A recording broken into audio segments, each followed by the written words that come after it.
কোরআন হাদিস কম বেশি সবাই জানে। এই দেশ মুসলমানের দেশ। এই দেশ শুধু আপনাদের জামাত ইসলামের দেশ নয়। 1971 সালে আপনারা কি করেছেন বাংলাদেশের মানুষ তা জানে।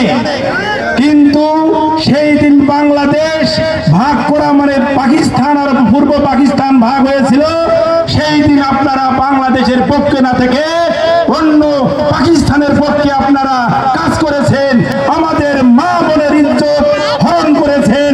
সেই দিনের কথা কি আপনাদের আমরা কি ভুলে গেছি? এই বাংলার মানুষ কি ভুলে গেছে? আপনারা আন্দোলন করতে পারেন নাই, আপনারা গুপ্তভাবে তলে তলে আওয়ামী লীগের সঙ্গে আঘাত করে আপনারে ভোট, এই যে ভোট হলো 24 সাল, আরো কয়েকটা ভোট হলো, নির্বাচন হলো।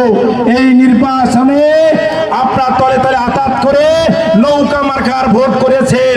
ভাই আপনারা দেখেছেন না ভোট করে নাই? কিন্তু আপনারা কেমন ইসলামিক দল করেন? আল্লাহকে না ভয় করে, আওয়ামী লীগকে ভয় করে আপনি নৌকা মার্কার আপনারা ভয়ে আপনারা নির্বাচন করলেন। অনেক প্রমাণ আছে, নাম বলতে পারবো, কিন্তু নাম বললে তাদের মান সম্মানের হানি হবে, সেদিকে আমি বলতে চাই না। কিন্তু আমি বলতে চাই, বড় বড় লেকচার গল্প করবেন না, আপনাদের ইতিহাস জানা আছে। বাংলাদেশের মানুষ জানে আপনাদের ইতিহাস।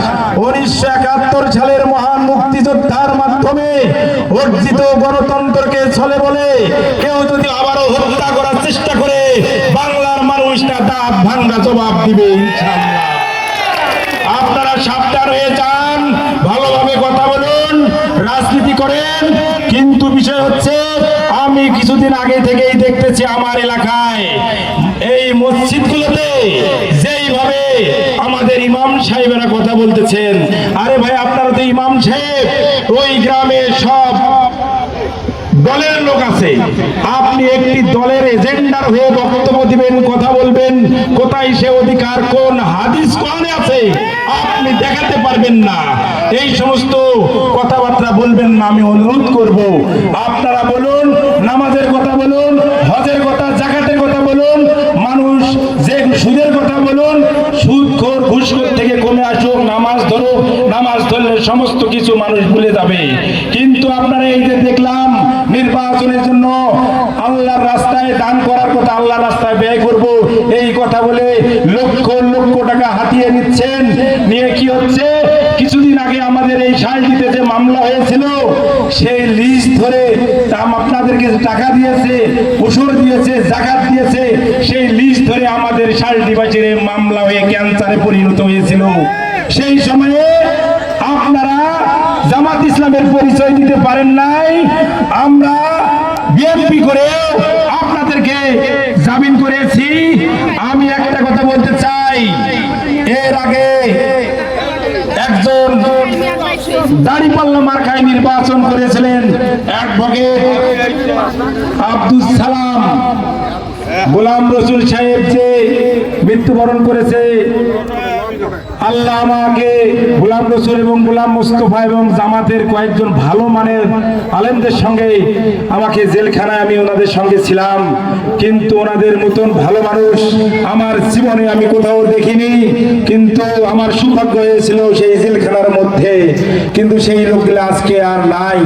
আমরা আল্লাহ ওনাদেরকে বেহেশতের দান করো। আমি বলতে চাই, ওই প্রার্থী অ্যাডভোকেট আব্দুল সালাম গোলাম রসুল যখন জেলখানায় থাকলো, আমি জামিন হওয়ার পরে বের হয়ে আসলাম।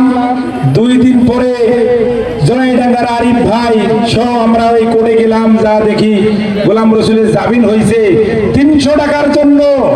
উনি ওনার ওকালিতে সই না করে দুই দিন জেলখানার মধ্যে ছিল।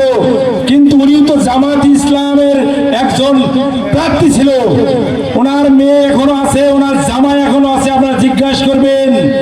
ওনাকে 300 টাকার জন্য 2 দিন জেলের মধ্যে রাখছে। তবু আরিফ ভাইকে বললো যে আগের টাকাই পরিশোধ করেন নাই, আমি কিভাবে করব। আমরা অন্য উকিল ধরে ওনাকে সেই পুডাপ দিয়ে কোর্টের জেলখানার মধ্যে দিয়ে, আগে দেখেছেন জামিন হওয়ার পরে আবার পুলিশ গ্রেপ্তার করে আমরা সেখান থেকে নিয়ে ওনার জামাই সহ আমরা তাদের বাসায় গেলাম। যদি 300 টাকার জন্য 2 দিন যদি জামাত ইসলামের লোক জামাত ইসলামকে জেলের মধ্যে রাখে, আর ওই নুরুল আমিন সাহেব আপনাদেরকে কি করে রাখবে তার প্রমাণ আমি এখানেই দিলাম।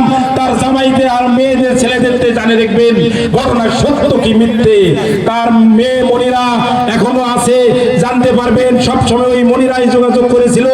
কিন্তু আজকে আলেমেরা বড় বড় কথা বলতেছেন যে আমরা এই করব সেই করব, বিপদের দিন থাকবেন।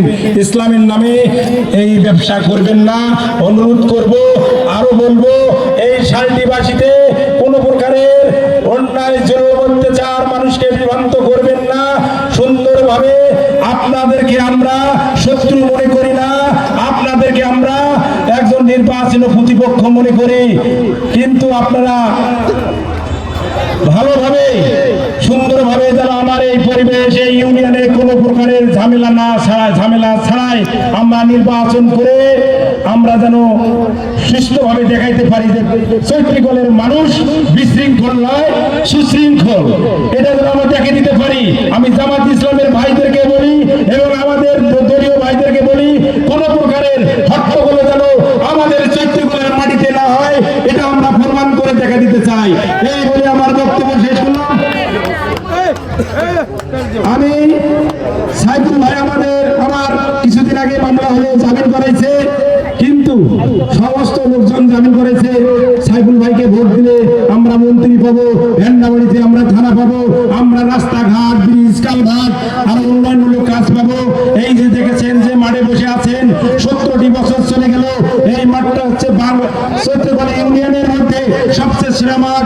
এই মাঠে কোনো কাজ হয়নি, কিন্তু এই মাঠ ইনশাল্লাহ আমরা